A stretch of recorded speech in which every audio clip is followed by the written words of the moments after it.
Bonjour à tous, alors voilà, donc je suis Nathalie de la valise de Nathalie sur YouTube.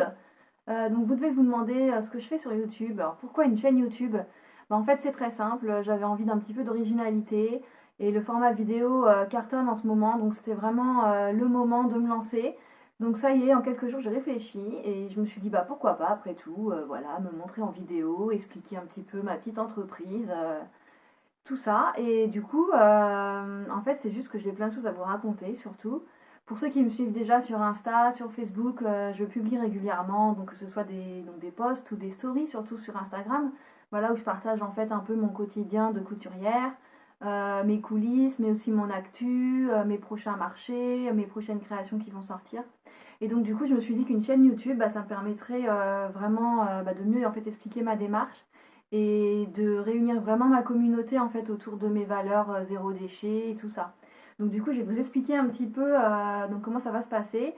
Donc bah, l'idée effectivement, c'est de me rapprocher de ma communauté, hein, comme je vous l'ai dit, d'échanger avec vous en fait et de vous montrer un petit peu mon univers, donc mon atelier avec mes créations zéro déchet, voilà. C'est vraiment bah, l'idée en fait c'est vraiment de vous présenter tout d'abord mes produits. Donc en fait je vais faire des vidéos sur chacun de mes produits phares. Alors je ferai pas tous les produits parce qu'il y en a quand même pas mal, mais je ferai surtout voilà donc les produits bah, qui fonctionnent les mieux évidemment et ceux que vous préférez. Et puis bah, vous présenter voilà aussi mon actu.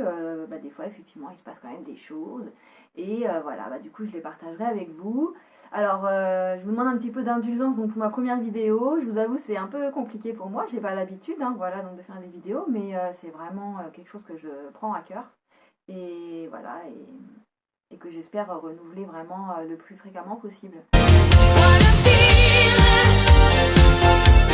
Et donc du coup, bah, l'idée numéro un, comme je vous l'ai dit, c'est de vous présenter un petit peu mon entreprise et de rester en fait original puisque bah, ceux qui me connaissent savent que je suis un petit peu une personne à part et j'ai mon univers très coloré, assez fun et voilà, je me différencie pas mal avec beaucoup de choses en fait bah, que je vais vous expliquer au fil de mes vidéos. Voilà.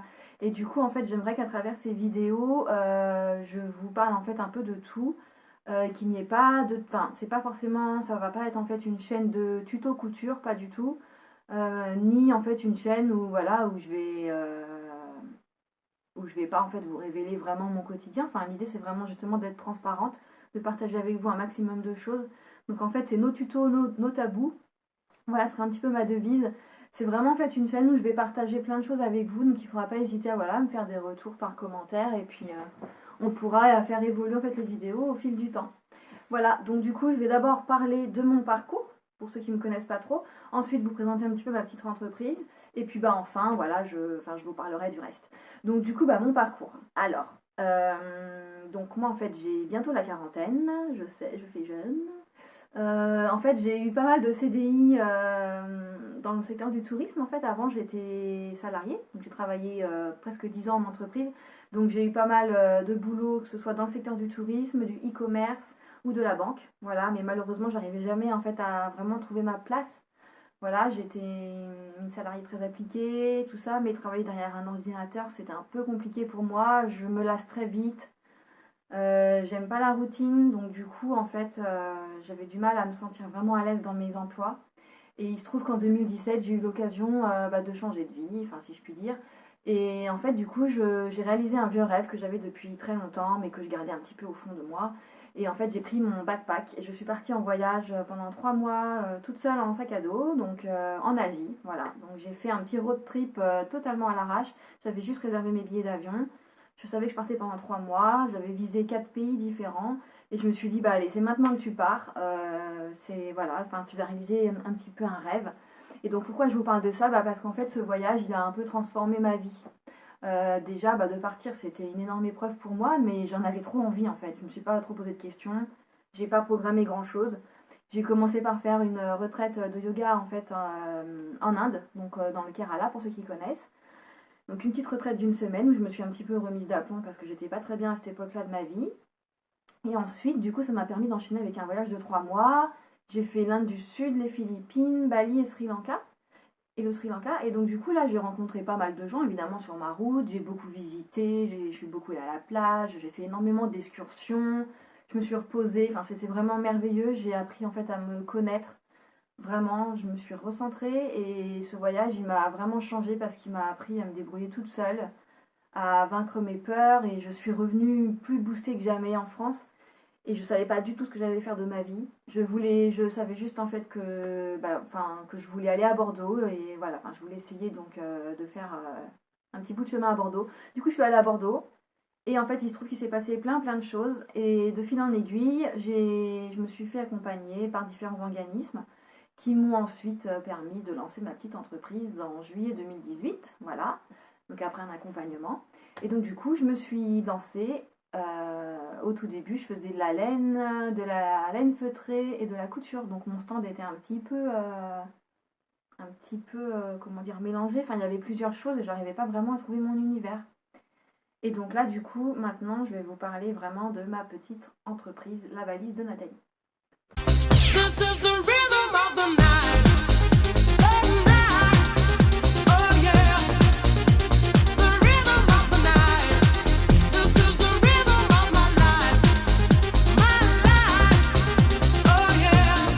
Donc ma petite entreprise, quand elle s'est lancée, en fait, j'ai beaucoup ramé parce que j'ai fait des marchés pour me faire connaître, mais évidemment c'était compliqué. Mon stand, comme je vous l'ai dit, il y avait un petit peu plein de choses, on ne savait pas vraiment où je voulais en venir. Et puis très vite, en fait, les gens ont beaucoup aimé mes cotons démaquillants. Donc du coup, je me suis en fait lancée dans le zéro déchet un peu naturellement, puisque de fil en aiguille, j'aime bien cette expression, je crois, couturière. De fil en aiguille, en fait, voilà, j'ai vraiment senti que les gens aimaient la démarche écologique qu'il y avait derrière, donc la démarche responsable d'acheter des choses qu'on puisse en fait laver et réutiliser à l'infini. Du coup, je me suis engouffrée dans le zéro déchet, j'ai développé une gamme, j'ai collaboré avec des boutiques qui m'ont fait des demandes particulières, du coup ça m'a permis voilà, de développer mes produits. Et du coup, je me suis lancée comme ça, alors que j'avais aucune formation en couture. Il faut savoir que quand je me suis lancée, ça faisait même pas un an que je commençais à coudre en fait. J'ai toujours vu ma maman coudre sur sa machine depuis petite et puis ça m'attirait pas du tout. Je me disais mais qu'est-ce qu'elle s'embête en fait à faire des petits trucs comme ça à la machine, elle râlait et tout. Et je la voyais qu'elle se prenait la tête en fait avec la machine et ça me donnait pas du tout envie. Et je me disais mais oh là là quel temps perdu. Et puis en fait un jour j'ai eu besoin de faire enfin je voulais en fait faire un couvre-lit en patchwork de jean et je me suis dit bah voilà, enfin que ma maman pouvait m'aider à coudre. Donc en fait elle m'a montré et puis j'ai plus jamais arrêté. Et donc du coup quand je me suis lancée ça faisait qu'un an que je cousais. Et donc du coup, voilà, je suis autodidacte, j'apprends moi-même, j'ai plein de bouquins, je vais sur les tutos, voilà, bah, sur internet, hein, comme tout le monde, quand je suis un peu bloquée. Mais du coup, voilà, j'ai appris en fait au fil du temps à coudre mes propres créations avec ma propre patte. Et donc du coup, je me suis lancée en tant que micro-entrepreneur, voilà. Et surtout, je me suis distinguée dès le départ par ma patte vintage, parce qu'en fait, je suis très nostalgique des années 60-70. Pour ceux qui me connaissent bien, j'ai déjà en fait expliqué que je tiens en fait ça, je pense, de ma mamie et de mon papy, avec qui je partais en caravane, avec ma petite sœur quand on était petite. Ils avaient une caravane avec évidemment des vieux rideaux et tout ça, une vaisselle très marquée 70s, vaisselle Arcopal, et plein d'objets qui étaient très très kitsch à l'époque, très ringards que j'aimais pas du tout. Et puis il se trouve que voilà, quand vos beaux-parents ils disparaissent, en fait, vous repensez à tous vos jolis moments passés avec eux. Et finalement, vous êtes nostalgique. Et puis tous ces objets qui ont marqué votre enfance, en fait, ils vous envahissent. Et moi, ça m'a vraiment touchée, en fait. Et cette fameuse couleur orange que je détestais étant petite, maintenant, je l'adule, en fait. Pour moi, c'est les années 70. C'est lié aux vacances, c'est lié à la famille, c'est lié... voilà, à une époque en fait qui est révolue et même une époque que j'ai pas connue, hein, clairement les années 60-70. Mais en fait, j'aime beaucoup voilà ce design, cet esprit qu'il y avait à l'époque. Et donc du coup, je joue en fait beaucoup là-dessus parce que j'aime bien les tissus anciens qui ont déjà une histoire, les tissus qui ont déjà vécu. Et j'adore du coup les chiner à droite à gauche et leur donner une nouvelle vie. Voilà. Donc ça c'est un petit peu mon concept en mode upcycling. J'aime beaucoup trouver des vieux tissus que je vais revaloriser en fait pour leur donner une nouvelle vie. Donc on appelle ça l'upcycling, le surcyclage en français, qui veut dire du coup une chose différente du recyclage, puisque le recyclage en fait c'est le fait de détruire une matière pour refaire en fait le même objet, si je puis dire, alors que le surcyclage en fait on va prendre un objet qu'on va remodeler à sa façon pour en faire un nouvel objet, donc lui donner en fait une nouvelle vie. Voilà. Donc ça c'est vraiment la démarche que j'adore. J'évite vraiment d'acheter du neuf. Mes tissus neufs, c'est seulement des tissus qui sont labellisés Ecotex, donc tout ce qui est imperméable, l'éponge bambou, le nid d'abeille, des tissus un petit peu techniques que j'ai pas trop le choix puisqu'on ne les trouvait pas en fait en vintage. Voilà. Donc du coup, ça c'est ma démarche upcycling. Évidemment, la démarche zéro déchet, bah voilà, elle s'affirme parce qu'en fait au quotidien, je crée des accessoires en mode, enfin pour la cuisine, pour la salle de bain, pour les loisirs, même maintenant des accessoires de mode. J'ai aussi une petite gamme enfant. Donc tout ça, en fait, je vais vous les présenter au fur et à mesure de mes vidéos. Et du coup, vous pourrez comprendre vraiment leur utilité, leur démarche. Voilà. Ensuite, ce que je voulais vous dire également, c'est que j'ai une petite partie de mon activité qui est dédiée à une brocante vintage. En fait, comme j'adorais le camping avec mes grands-parents, ça s'est vraiment inscrit en moi. Maintenant, je peux pas lutter. En fait, quand je fais des vides-greniers et que je vois des vieux objets qui me rappellent la caravane, ou les vacances à la plage, ou mes vacances quand j'étais petite avec mes parents aussi, et ben en fait, j'adore tous ces objets. Je sais pas pourquoi ils me rattachent à mon passé, certes, mais c'était des bons moments en fait partagés en famille. Il y avait le soleil, la mer, c'était vraiment fun et j'aime beaucoup en fait ces objets. Du coup, je fais une petite sélection, voilà, au gré de mes trouvailles. En fait, je chine quelques objets, ou alors c'est du linge de maison, du linge de lit, que je vais en fait revendre. Voilà, donc vous trouverez aussi dans ma boutique une partie brocante vintage, même si elle est vraiment réduite, hein, c'est pas du tout le cœur de mon métier. Et puis enfin, je vous parlerai plus tard de la partie atelier aussi que je remets en place là depuis quelques jours. Avant le Covid, j'avais fait des ateliers à domicile, ateliers couture bien sûr, hein, donc pour apprendre en fait à faire soi-même ses petites créations. Donc là, j'aimerais vraiment les remettre en place. Donc j'ai un petit peu communiqué dessus, mais je vais pas mal insister ces prochaines semaines. Voilà. Donc l'idée, c'est de faire en fait des ateliers à domicile chez vous en invitant de la famille ou des amis. Voilà. Et puis après, je vous expliquerai ça plus tard.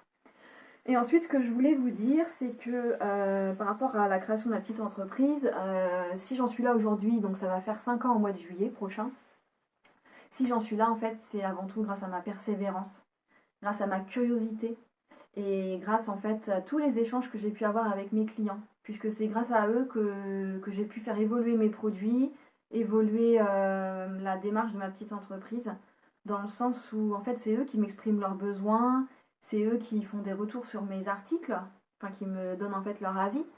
Et donc sans ces marchés en fait où j'ai un contact avec le client, j'en serais pas ici parce que quand on est à son compte, si on reste dans son petit atelier tout seul à faire ses créations, à vouloir les vendre, si on n'a pas en fait ce retour client, malheureusement on ne sait pas vers quoi on s'oriente et on ne sait pas comment améliorer en fait ses produits et s'adapter vraiment à la demande du client. Donc voilà, j'ai vraiment fait preuve d'énormément de persévérance pour en être là aujourd'hui. Plein de moments de galère évidemment, de désillusion, mais aussi des super beaux moments avec mes autres collègues créateurs, avec mes clients, avec les ventes des fois qui augmentent en ligne, avec les nouvelles collaborations des boutiques. Enfin, c'est un métier hyper riche que je me ferai un plaisir donc de vous détailler dans mes prochaines vidéos. Et puis ce que je voulais aussi vous expliquer, ce sont donc c'est la façon en fait dont je vends effectivement mes produits. J'ai plusieurs canaux de vente. Donc je vends majoritairement sur Etsy.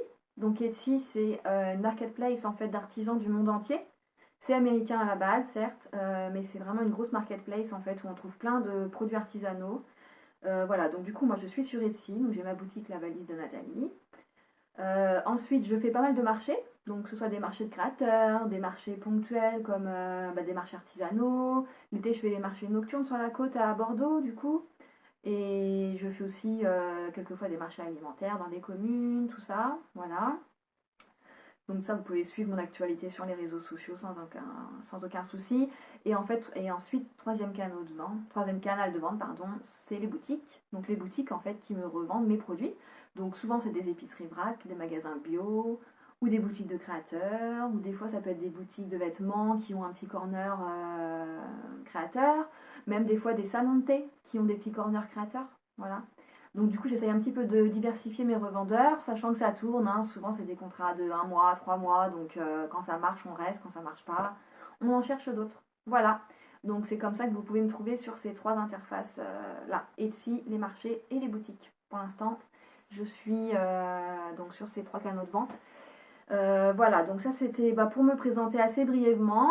Je voulais pas faire une vidéo trop longue. En tout cas, ce que je voulais vous dire, voilà, c'est que j'espère vraiment que ces vidéos elles vont pouvoir me permettre, m'offrir en fait une meilleure visibilité vous allez pouvoir peut-être vous sentir plus proche de ma marque, plus proche de mes articles aussi.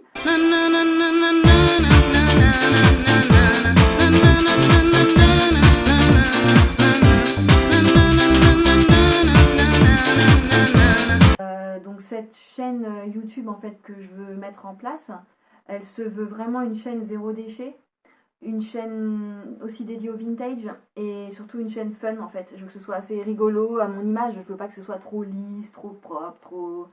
Je suis quelqu'un d'hyper spontané. J'aime bien en fait un peu improviser. Voilà, bon là j'ai préparé une trame vite fait évidemment, mais je vais pas préparer mot pour mot tout ce que je vais vous dire, hein, parce que moi j'aime bien improviser un peu dans ma vie, même en général. Voilà, je me laisse un peu vivre, je prends les choses comme elles viennent. Je suis quelqu'un d'hyper positif, donc j'espère vraiment voilà, que cette chaîne elle va m'apporter que du bon. Et puis si ça marche pas, mais c'est pas grave, ce sera une super expérience. Et en tout cas, il ne faut pas hésiter voilà, à me dire en commentaire ce que vous voulez voir sur cette chaîne, à me faire vos retours, si ça vous a plu, si ça vous a pas plu, tout ça, tout ça. Donc en tout cas, voilà, je voulais vous remercier déjà de m'avoir écouté jusqu'au bout. N'hésitez pas à commenter, à partager à vos amis, à vos proches. Voilà, donc si le zéro déchet vous attire, vous concerne, si vous êtes fan de vintage aussi, vous allez trouver pas mal de choses sur cette chaîne. Et puis bah, évidemment, si vous êtes un peu fan, et bah, on va bien s'entendre. Donc plein de gros bisous à vous et à la prochaine!